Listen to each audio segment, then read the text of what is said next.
ओम श्री परमात्मने नमः। अथ हरिवंश पुराण हरिवंश पर्वणि चतुर्थोऽध्यायः। पृथु का उपाख्यान, राज्य वितरण और दिक्पालों की प्रतिष्ठा। वैशंपायन जी कहते हैं, राजन पितामह, मैं विराजमान हरि ने राजाओं के ऊपर भी अधिराजा रूप से वेन के पुत्र पृथु का अभिषेक किया। फिर उन प्रजापति ने क्रमशः राज्य का वितरण आरंभ किया। प्रजापति ने द्विज, लता, नक्षत्र, ग्रह, यज्ञ और तप के राज्य पर चंद्रमा का अभिषेक किया, जल के राज्य पर वरुण का तथा राजाओं और यक्षों के राज्य पर विश्रवा के पुत्र कुबेर का अभिषेक कर दिया। विश्वे देवों पर आंगिरस गोत्री बृहस्पति को राजा बना दिया।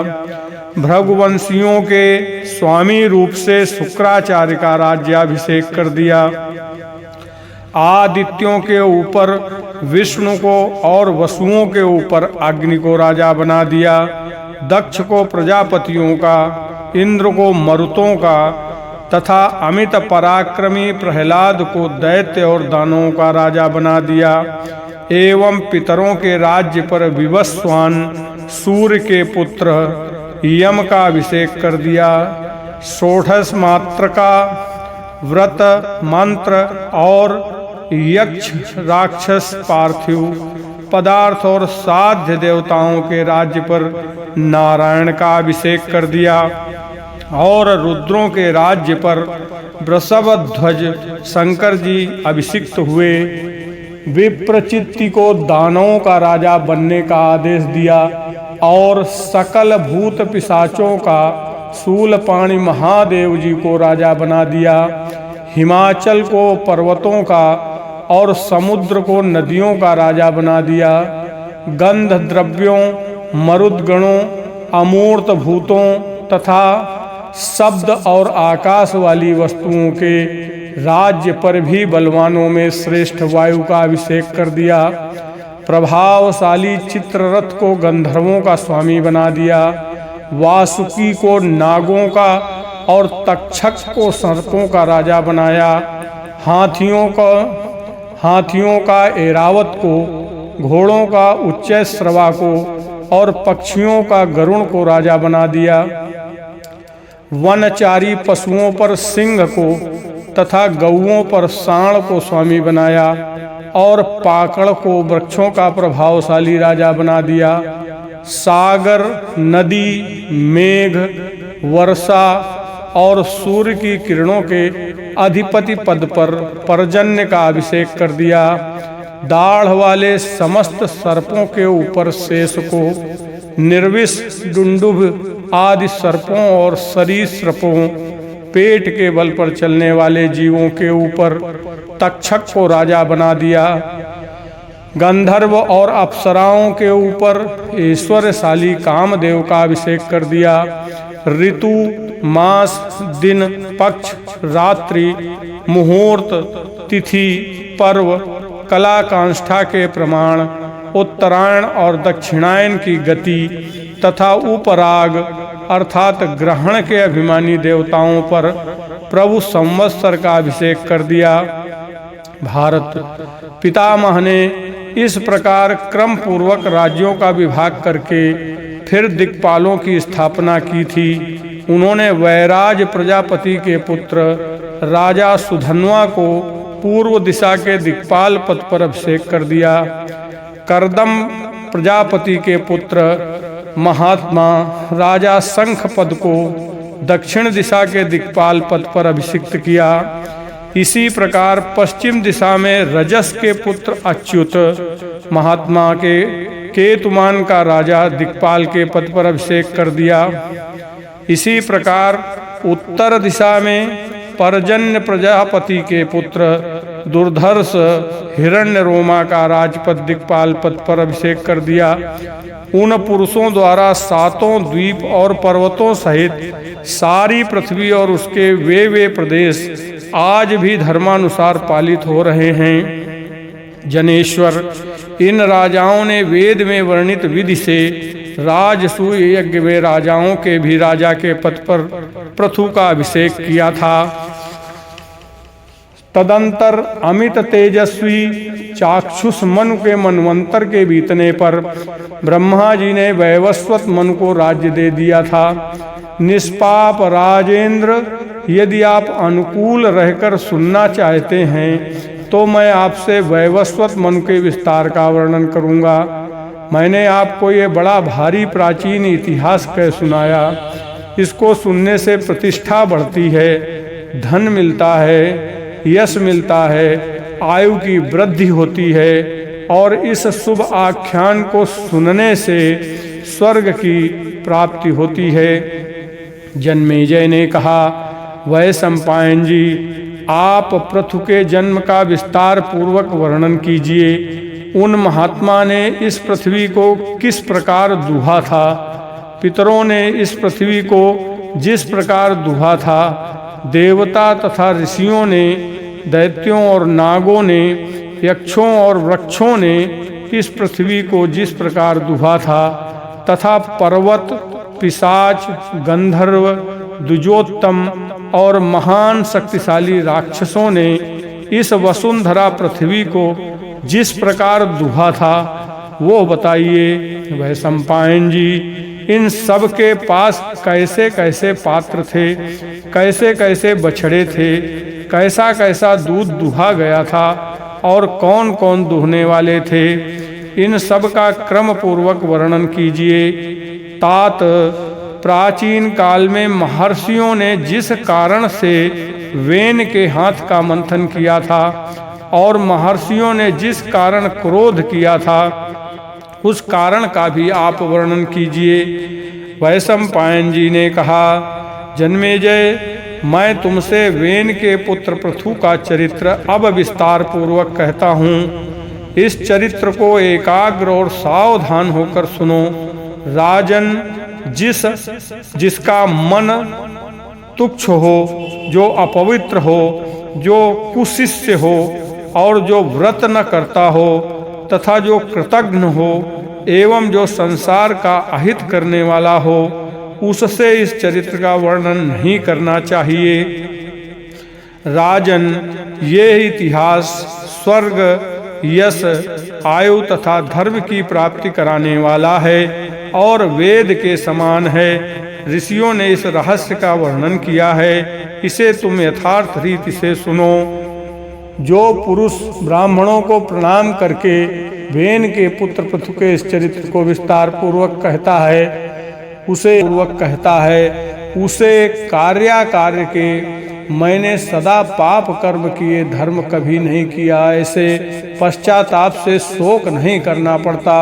अर्थात इस चरित्र को सुनने से सब प्रकार के पाप नष्ट हो जाते हैं और सब यज्ञों के फल प्राप्त होते हैं। इस प्रकार श्री महाभारत खिल भाग हरिवंश के अंतर्गत हरिवंश पर्व में पृथु का उपाख्यान विषयक चौथा अध्याय पूरा हुआ। बोलो गोविंद भगवान की जय।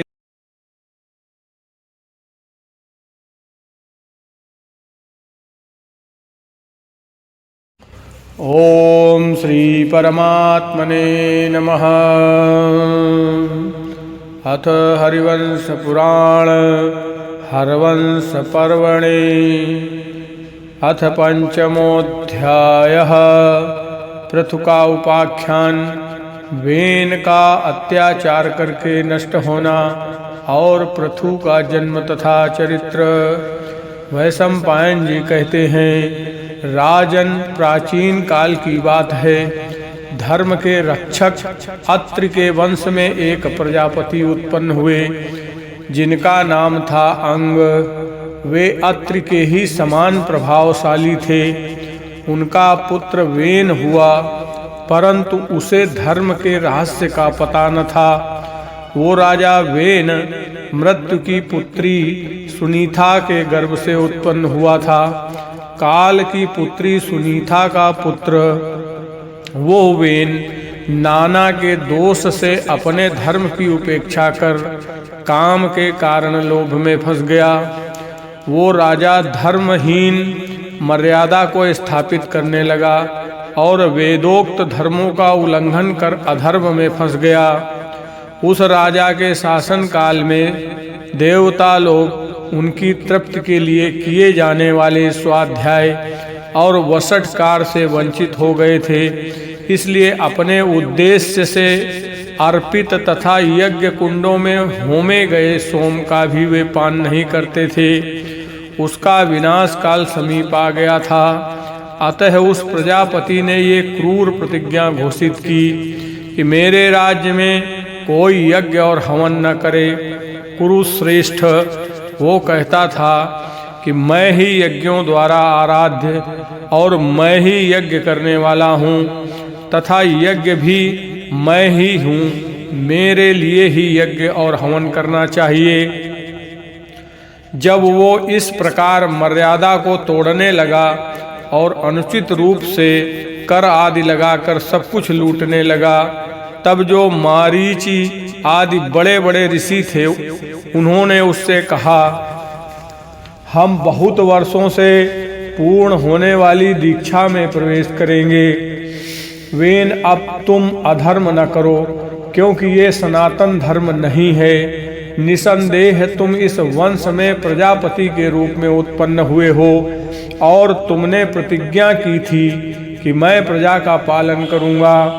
जब महर्षि इस प्रकार कह रहे थे उस समय अनर्थ को अपनाने वाले दुर्बुद्धि वेन ने हंसकर उन लोगों से ये बातें कहीं। वेन ने कहा, धर्म का रचने वाला मेरे सिवा और कौन है? मैं किसकी बात सुनूं? इस पृथ्वी पर वेद, वीर्य, तप और सत्य में मेरे समान दूसरा कौन है? आप लोग मूर्ख हैं और अचेत हो रहे हैं। अतः सब भूतों के और विशेषता धर्मों के उत्पत्ति स्थान मुझ वेन को नहीं जानते। मैं चाहूँ तो पृथ्वी को भस्म कर दूं अथवा इसको जल में डुबो दूं और पृथ्वी तथा आकाश को भी अपने तेज से ढक दूं। इसमें विचार करने की कोई बात नहीं है। गर्व और मोह के वश में पड़े हुए उस राजा वेन को जब वे ऋषि अधर्म करने से न रोक सके तब वे क्रोध में भर गए। फिर तो वे महात्मा उस उछल कूद मचाते हुए महाबली राजा को बलपूर्वक पकड़कर क्रोध में भर उसकी दाहिनी जांघ को मथने लगे। राजा की उस जंघा के मथे जाने पर उसमें से बहुत ठिंगना और बहुत ही काला एक पुरुष निकला। जन्मेजय वो डरा हुआ था, अतः हाथ जोड़कर खड़ा हो गया। तब अत्रि ने उसे भय से विह्वल देखकर उससे कहा, निषीद उठ बैठ जा, निषीद बैठ जा। वक्ताओं में श्रेष्ठ जन्मेजय वो निषादों के वंश का चलाने वाला हुआ और उसने धीवरों को जन्म दिया। वे सभी वेन के पाप से उत्पन्न हुए थे। इन धीवरों के अतिरिक्त और भी जो विंध्य में रहने वाले तुषार, तुम्बर तथा अधर्म से प्रेम करने वाले वनवासी, गोण, कोल आदि हैं, इन सब को तुम वेन के पाप से उत्पन्न हुआ समझो। तदंतर वे क्रोध में भरे हुए महात्मा महर्षि वेन के दाहिने हाथ को अरणी के समान मथने लगे। तब उस हाथ से अग्नि के समान पृथु उत्पन्न हुए। वे अपने शरीर से साक्षात प्रज्वलित अग्नि के समान प्रकाशित हो रहे थे। महायशस्वी पृथु हाथ में धनुष और बाण को धारण किए हुए और रक्षा के लिए महाकांतिमान कवच और दिव्य बाणों को धारण किए हुए ही उत्पन्न हुए। वे हाथ में महान शब्द करने वाले प्राचीन आजगव नामक धनुष को धारण किए हुए थे। महाराज उनके उत्पन्न होने पर सब प्राणी प्रसन्न होकर उनके पास दौड़ आए और वेन स्वर्ग को चला गया। पुरुष व्याघ्र कौरव उस महात्मा सत्पुत्र के उत्पन्न होने पर उस वेन की पुंग नामक नरक से रक्षा हो गई। उन पृथु का अभिषेक करने के लिए सब समुद्र और नदियां चारों ओर से जल और रत्न लेकर वहां उपस्थित हुईं। भगवान पितामह भी अंगिरा के पुत्र पौत्रों तथा सभी देवताओं के साथ वहां आए और स्थावर जंगम प्राणियों ने भी वहां आकर महाकांतिमान वेन के प्रजापालक पुत्र पृथु का बड़े भारी राजाधिराज पद पर अभिषेक कर दिया। जब धर्म के जानने वालों ने महातेजस्वी और प्रतापी वेन के पुत्र पृथु का राजाओं के आदिराज्य साम्राज्य पद पर विधिवत अभिषेक कर दिया, तब उन्होंने पिता द्वारा पीड़ित की हुई प्रजा को अपनी सेवाओं से खूब प्रसन्न किया। इस प्रकार प्रजा से अनुराग करने के कारण उनका नाम राजा पड़ गया। जब ये समुद्र पर चलते थे तब जल स्तंभित हो जाता था, अर्थात समुद्र का जल स्थल की तरह कड़ा हो जाता था। और जब ये आकाश में चलते थे तब पर्वत इनके लिए मार्ग छोड़ देते थे। इस कारण इनके रथ की ध्वजा वृक्ष आदि से कभी नहीं टूटती थी। उनके शासन काल में पृथ्वी बिना जोते हुए ही अन्न देती थी। चिंतन मात्र से ही अन्न भोज्य पदार्थ तैयार हो जाते थे। गौएं कामधेनु के समान सब कामनाओं को पूर्ण करती थीं और वृक्षों के पत्ते पत्ते में मधुर रस भरा रहता था। इन्हीं के राज्यत्व काल में पितामह के शुभ यज्ञ में सोम को निकालने के दिन सोम का अभिषेक करते समय अर्थात रस निकालने के लिए सोम लता को कूटते समय महाबुद्धिमान सूत की उत्पत्ति हुई थी। तदंतर उसी महायज्ञ में बुद्धिमान मागध प्रकट हुआ। देवता और ऋषियों ने पृथु की स्तुति करने के लिए उन दोनों का वहां आवाहन किया था।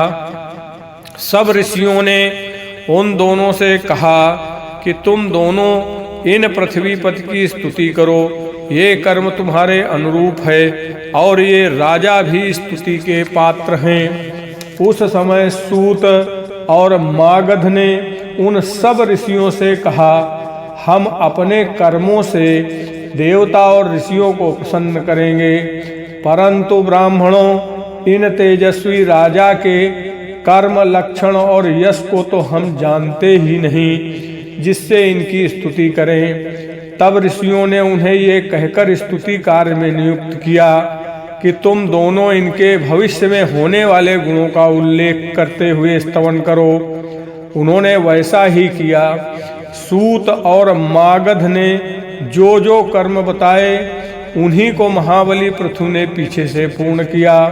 सूत और मागध ने राजा पृथु की स्तुति इस प्रकार आरंभ की, हे नरेश्वर, सच्ची प्रतिज्ञा करने वाले, सत्यवादी, दान देने वाले, लक्ष्मीवान और विजयी हैं। ये क्षमा करने वाले, पराक्रमी तथा दुष्टों का शासन करने वाले हैं। ये धर्मज्ञ, ये कृतज्ञ, दयावान और प्रिय भाषण करने वाले हैं। ये माननीय हैं और दूसरों का मान करने वाले हैं। यज्ञ करने वाले, ब्राह्मण भक्त तथा सत्य प्रतिज्ञ हैं। ये राजा समसंपन्न, शांत, कार्य तत्पर तथा अपने व्यवहार में संलग्न रहने वाले हैं। जन्मेजय उसी समय से लोगों में स्तुति के अवसरों पर सूत, मागध और बंदियों के द्वारा आशीर्वाद दिलाने की प्रथा प्रचलित हुई। प्रजाओं के ईश्वर पृथु ने उन दोनों के इन स्तोत्रों से प्रसन्न होकर सूत को अनूप देश और मागध को मगध देश दे दिया। उसे देखकर महर्षि परम प्रसन्न हुए। और उन्होंने प्रजाओं से कहा, हे जनेश्वर राजा, तुम्हें वृत्ति आजीविका देने वाले होंगे। महाराज महर्षियों के ऐसा कहने पर प्रजा वेन पुत्र राजा पृथु के पास दौड़ दौड़ कर आने और कहने लगी कि आप हमारी वृत्तिका का प्रबंध कीजिए। जब प्रजा उनके पास इस प्रकार दौड़ कर आई, तब वे महाबली नरेश प्रजा का हित करने की इच्छा से अपने धनुष और बाण लेकर पृथ्वी को लक्ष्य करके दौड़े। तब तो पृथ्वी वेन कुमार पृथु के भय से त्रस्त हो गौ का रूप धारण कर भागने लगी। पृथु भी धनुष लेकर उस भागती हुई पृथ्वी के पीछे दौड़ने लगे। पृथ्वी राजा पृथु के भय से ब्रह्मलोक आदि लोकों में गई, परंतु उसने सर्वत्र ही वेन पुत्र पृथु को हाथ में धनुष बाण धारण किए अपने सामने खड़ा हुआ देखा। अपनी मर्यादा से कभी च्युत न होने वाले पृथु प्रज्वलित तीखे बाणों द्वारा और भी तेज से उद्भासित हो रहे थे। वे महान योग बल से संपन्न महात्मा नरेश देवताओं के लिए भी दुर्धर्ष थे। जब पृथ्वी को कहीं भी शरण न मिली, तब वह पृथ्वी की ही शरण में पहुंची।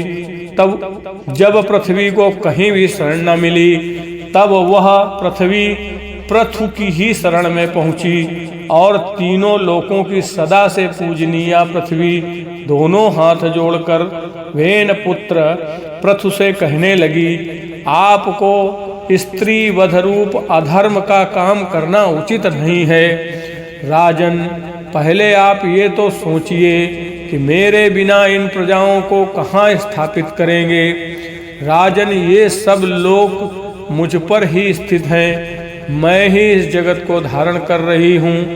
अतः भूपाल, आप इस बात को जान रखें कि मेरा विनाश होने पर ये सब प्रजा भी नष्ट हो जाएगी। पृथ्वी पाल, यदि आप प्रजा का कल्याण करना चाहते हैं तो आपको मेरा वध करना उचित नहीं है। साथ ही आप मेरी इस बात को भी सुनिए, प्रायः सब कार्य ठीक उपाय से आरंभ किए जाने पर ही सिद्ध होते हैं। अतः राजन, उस उपाय का विचार कीजिए जिससे कि आप प्रजा का पालन कर सकें। राजन, आप मेरा वध करके भी प्रजा का पालन एवं धारण न कर सकेंगे। अतः महाद्युते, आप अपने क्रोध को शांत करें और आपकी आज्ञा का पालन करूंगी। भूपाल, तिर्यक योन के प्राणियों में भी स्त्रियों को अवध्य कहा है, अतः आप धर्म का परित्याग न करें। ऐसे ही और बहुत से अनुनय विनय के वाक्यों को सुनकर धर्मात्मा और उदार मन वाले राजा पृथु अपने क्रोध को रोककर वसुधा से इस प्रकार बोले। इस प्रकार श्री महाभारत खिल भाग हरिवंश के अंतर्गत हरिवंश पर्वों में पृथु का उपाख्यान विषयक पांचवा अध्याय पूर्ण हुआ। अथ षष्ठो अध्याय। पृथु का उपाख्यान। पृथ्वी का पृथु की पुत्री बनकर अनेक प्रकार के दूध देना तथा अनेक पात्रों एवं दूहने वालों का वर्णन। पृथु ने कहा, वसुधे, जो पुरुष इस संसार में अपने या पराये किसी भी एक व्यक्ति के लिए बहुत से जीवों का वध करता है, उसे ही यहाँ पाप लगता है। भद्रे, जिस पापी व्यक्ति के मारे जाने से बहुत से प्राणियों को सुख मिलता हो, उसको मारने से न तो पाप लगता है और न उपपातक ही है। सुख मेधन्ति बहवो यस्मिस्तु निहते शुभे तस्मिन्नास्ति हते भद्रे पातकम चोपपातकम। जहाँ दुष्टता का व्यवहार करने वाले एक व्यक्ति का वध करने से बहुत से मनुष्यों का कल्याण होता हो, वहाँ उसका वध करना पुण्यप्रद है। एकस्मिन् यत्र निधनम प्रापिते दुष्टकारिणी बहूनां भवति क्षेमं तत्र पुण्यप्रदो वधः। अतः वसुंधरे, यदि आज तू जगत का हित करने वाले मेरे वचन को नहीं मानती है तो मैं प्रजा के हित के लिए तेरा अवश्य वध कर डालूंगा। तू आज मेरे शासन से परांगमुख हो रही है, अतः आज तुझे बाण से मारकर अपने देह को ही फैलाकर मैं उस पर चिरकाल तक प्रजा को धारण करूंगा। अतएव धर्मधारियों में श्रेष्ठ देवी, तू मेरे शासन को मानकर सारी प्रजा को जीवित रख, क्योंकि तू प्रजा को धारण करने, जीवित रखने में समर्थ है। साथ ही तू मेरी पुत्री बन जा, तब मैं तेरे वध के लिए उठाए हुए इस भयंकर दिखने वाले बाण को रोक लूंगा। पृथ्वी ने कहा, वीर, मैं निसंदेह ये सब कुछ करूंगी, परंतु ठीक उपाय से आरंभ करने पर ही सब कार्य सिद्ध होते हैं। अतः आप उस उपाय को देखिए या ढूंढ निकालिए, जिससे आप इन प्रजाओं को पुष्ट करके धारण कर सके। इसकी युक्ति मैं बताती हूँ। आप मेरे लिए एक बछड़े की खोज कीजिए, जिससे मैं स्नेह से पहनाकर दूध दूं। धर्मधारियों में श्रेष्ठ आप मुझे सर्वत्र सम कीजिए, जिससे कि मेरा झरता हुआ दूध सर्वत्र व्याप्त हो जाए। वैशंपायन जी ने कहा, जन्मेजय, तब वेन पुत्र पृथु ने धनुष के कोने से सैकड़ों और सहस्रों पर्वतों को उठाकर ईंटों की दीवार के समान खड़ा कर दिया। इससे पर्वत बड़े हो गए। इस प्रकार वेन पुत्र राजा पृथु ने पृथ्वी को सम, चौरस, समतल कर दिया। पिछले मनवंतरों में ये पृथ्वी ऊंची नीची थी। पहले चाक्षुष मनवंतर में इस पृथ्वी के प्रदेश स्वभावतः ऊंचे नीचे थे। पहले सर्ग में पृथ्वी के विषम होने के कारण नगर और ग्रामों का विभाग नहीं हुआ था। उस समय न किसी प्रकार का धान्य होता था, न गोरक्षा होती थी और न खेती होती थी तथा न सत्य एवं मिथ्या से मिला हुआ वाणिज्य होता था। उस समय न लोभ था न मत्सर। राजेंद्र, इस वर्तमान वैवस्वत मनवंतर के आने पर वेन पुत्र पृथु के समय से ही इन सभी वस्तुओं की उत्पत्ति हुई है। निष्पाप नरेश, जहाँ जहाँ ये भूमि सम हो गई, वहाँ वहाँ प्रजा ने रहना पसंद किया है। हमने ऐसा सुना है कि वेन पुत्र पृथु द्वारा भूमि का दोहन होने से पहले प्रजाओं का आहार फल और मूल था, तथा वो भी उन्हें बड़ी कठिनता से मिलता था। पुरुष श्रेष्ठ वेन पुत्र प्रतापी पृथु ने प्रभु स्वयंभू मनु को बछड़ा बनाकर पृथ्वी से सब प्रकार के धान्यों को अपने हाथ में ही दूंगा। तात, उस दिन से सब प्रजा उसी अन्न से आज तक बढ़ रही है। भारत, सुना है फिर ऋषियों ने भी भूमि को दुहा था। उस समय सोम उनका बछड़ा हुआ। अंगिरा के पुत्र महातेजस्वी बृहस्पति दुहने वाले बने और छंद वेद पात्र बने थे। तपोमय शाश्वत ब्रह्म अनुपम दुग्ध के रूप में प्रकट हुआ था। ये भी सुना जाता है कि फिर इंद्र आदि सब देवताओं ने भी सुवर्ण का पात्र लेकर इस पृथ्वी को दुहा था। उस समय इंद्र बछड़ा और भगवान सूर्य दुहने वाले बने तथा पुष्टिकारक अमृत रूपी क्षीर प्रकट हुआ, जिससे देवता सदा जीवित रहते हैं। सुना है कि फिर अतुल पराक्रमी पितरों ने भी पृथ्वी को दुहा था। उन्होंने चांदी का पात्र लेकर स्वधा रूपी दूध का दोहन किया था। प्रतापी विवस्वान पुत्र यम उनका बछड़ा बने और लोकों का अंत करने वाला काल अंतक उनका दुहने वाला बना था। नरोत्तम, फिर ये भी सुना है कि नागों ने तक्षक को वत्स बनाकर अलाबु तुम्बी के पात्र को लेकर विष रूपी दूध दुहा था। भरत श्रेष्ठ भूपाल, उस समय दुहने वाला नाग ऐरावत था और सर्पों ने प्रतापी धृतराष्ट्र को दुहने वाला बनाया था। जिनमें स्पष्ट रूप से विष झलकता है, ऐसे ये विशाल शरीर वाले सर्प उस विष से अपनी आजीविका चलाते हैं। ये उस विष को खाते हैं और इस विष का प्रयोग कर दूसरा आहार प्राप्त करते हैं तथा ये इस विष रूपी बल का सहारा लेकर इस संसार में अपनी प्रतिष्ठा बनाए हुए हैं। सुना जाता है कि असुरों ने भी लोहे का पात्र लेकर शत्रुओं को नष्ट करने वाली माया रूपी दूध को इस पृथ्वी से दुहा था। उस समय प्रहलाद का पुत्र विरोचन उनका बछड़ा बना था और दैत्यों का ऋत्विक 2 सिरों वाला महाबली मधु उनका दुहने वाला था। अमित बुद्धि वाले मायावी असुर आजकल भी उसी माया से काम लेते हैं। ये माया ही उनका अपार बल है। तात ये भी सुना जाता है कि इसके बाद उस प्राचीन काल में यक्षों ने भी पृथ्वी को धुआ था। महाराज, उन्होंने कच्चे पात्र में अंतर्धान गुप्त होने की अक्षय विद्या को धुआ था। उस समय यक्ष और राक्षसों ने विशस्रवा के पुत्र कुबेर को बछड़ा तथा मणिवर के पिता रजत नाम को दुहने वाला बनाया था। उन्हें यक्षों के छोटे भाई महातेजस्वी और महातपस्वी रजत नाम के 3 सिर हैं। इस अंतर्धान विद्या से वे यक्ष जीविका चलाते हैं। इस प्रकार महर्षि व्यास देव ने कहा था, नरश्रेष्ठ, फिर राक्षसों और पिशाचों ने मुर्दे की खोपड़ी लेकर अपनी संतान को तृप्त करने के लिए इस वसुंधरा को दुहा था। कुरुवंशवर उस समय रजत नाभ उनका दुहने वाला था और सुमाली उनका बछड़ा था। कौरव्य उस समय उन्होंने रक्त रूपी दूध दुहा था। देवताओं की भांति यक्ष, राक्षस, पिशाच और भूतों की भी मंडलियां उस दूध से अपनी अपनी आजीविका चलाती हैं।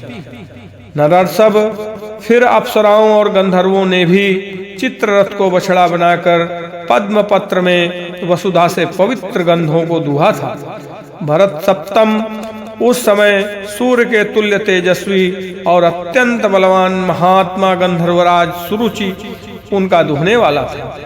राजन, सुना जाता है कि पर्वतों ने भी पृथ्वी से मूर्तिमती औषधियों और नाना प्रकार के रत्नों को दुहा था।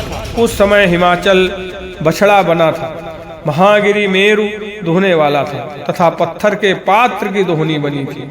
उस दूध से पर्वतों की वृद्धि हुई। राजन, सुना जाता है कि इसके बाद पलाश के पत्ते का पात्र दोना लेकर वृक्षों ने भी पृथ्वी का दोहन किया था। जल जाने या कट जाने पर जो पुनः अंकुरित होने की शक्ति है, वही इन्हें दूध के रूप में प्राप्त हुई थी। उस समय खिले हुए साल वृक्ष ने इस पृथ्वी को धुआ था और पाकड़ का वृक्ष बछड़ा बना था। इस प्रकार ये पृथ्वी धात्री विधात्री माता के समान सबका धारण पोषण करने वाली तथा पवित्र है। ये पृथ्वी समस्त चराचर प्राणियों का आश्रय स्थान और उत्पत्ति स्थान है। ये समस्त कामनाओं को पूर्ण करने वाली कामधेनु है तथा यही सब प्रकार के सस्यों, अन्न के पौधों को अंकुरित करने वाली है। पहले ये समुद्र तक की सारी पृथ्वी मधु और कैटब के मेद चर्बी से भरी गई थी, इसलिए मेदिनी नाम से विख्यात हुई। अतएव ये देवी ब्रह्मवादियों द्वारा मेदिनी कही जाती है।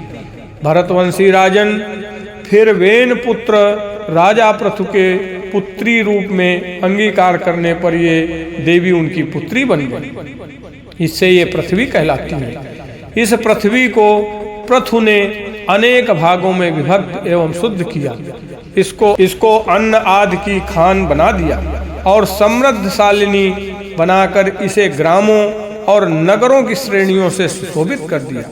नृपश्रेष्ठ महाराज पृथु ऐसे प्रभावशाली थे। अतएव सभी प्राणियों को निसंदेह उनकी पूजा तथा वंदना करनी चाहिए।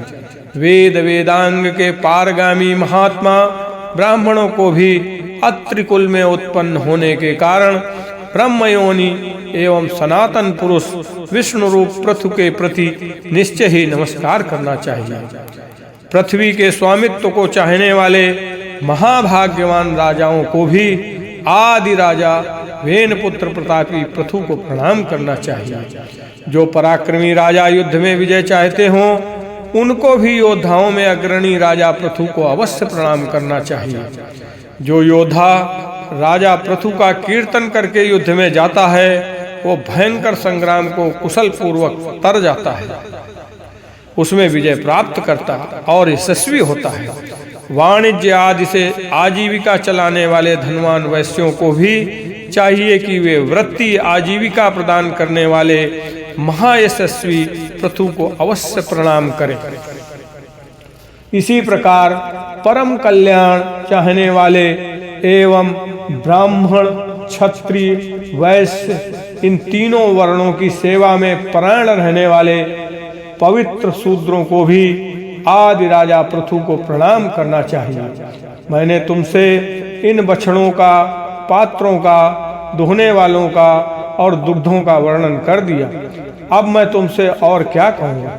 जो पुरुष प्रत्येक कल्प में होने वाले अतएव नित्य इस पृथु चरित्र को आदि से अंत तक सुनता है, वो पुरुष पुत्र पौत्रों के साथ इस पृथ्वी पर चिरकाल तक आनंद करता है। या इदं शृणुयान् नित्यं पृथोश्चरितमादितः पुत्र पौत्र समायुक्तो मोदते सुचिरं भुवि। इति श्री महाभारते खिलभागे हरिवंशे हरिवंश पर्वणि पृथुपाख्याने षष्ठोऽध्यायः। इस प्रकार श्री महाभारत खिलभाग हरिवंश के अंतर्गत हरिवंश पर्व में पृथु के उपाख्यान की समाप्ति विषयक छठा अध्याय पूरा हुआ। बोलो गोविंद भगवान की जय।